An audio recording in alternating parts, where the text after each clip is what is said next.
In October, we celebrate World Osteoporosis Day. So osteoporosis is nothing but porous bones.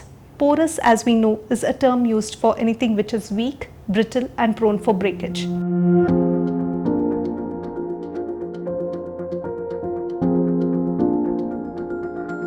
Today we are going to talk about who is at risk for osteoporosis. All of us, as we age, are at risk. Women more than 65 years of age, men more than 70 years of age definitely are at risk for osteoporosis. But if you are younger than these ages also, you can be at increased risk if you have a few additional risk factors. If you have anybody in your family who's had a fracture for a very small fall, what we call as a trivial fall, that will mean you could be at risk for osteoporosis. So it is important that we screen these individuals because even a minor trauma such as a slip can result in fractures. So who should be screened for osteoporosis?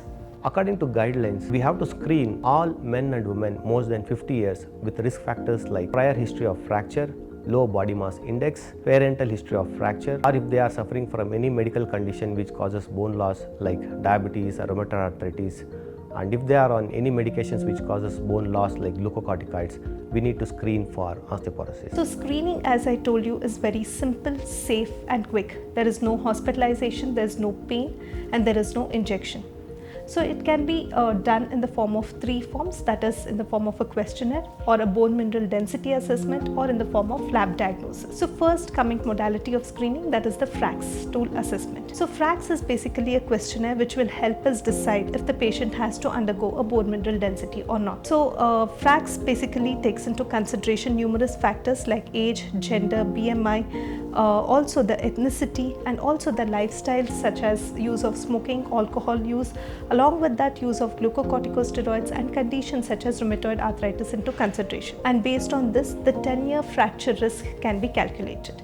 So this will help us decide whether the patient should undergo the further testing in the form of a bone mineral density assessment. So the bone mineral density assessment is done by a particular investigation called as a DEXA scan. So DEXA scan is a simple equipment which screens for osteoporosis and measures the bone density, which takes about 15 to 20 minutes time, and its interpretation is given in terms of T-score. If the T-score is more than 2.5, according to WHO, it is called as osteoporosis. So in this way, we can categorize whether the patient has osteoporosis or not and whether the particular patient will require treatment or not. So definitely early screening will help us identify individuals who are at a risk of fractures because, as I said earlier, fractures can result in pain, can result in disability, can interfere with their daily activities, can lead to loss of independence and can also lead to mortality. Prevention of osteoporosis and fractures is much easier than treatment of fractures itself. October 20th is observed as World Osteoporosis Day. My message on World Osteoporosis Day is that we should step up for bone health. What it means? We should start doing regular exercise, take good amount of calcium in our diet, see that we are vitamin D replete and we get exposed to sunlight. We do regular walking and exercise, do muscle strengthening exercises as well. Get our bones checked, see that if we have poor bone health, go to our doctor and get ourselves treated and see that we don't fracture and don't fall. Strong bones can lead to strong life. So earlier you know your bone health, the stronger your future is going to be.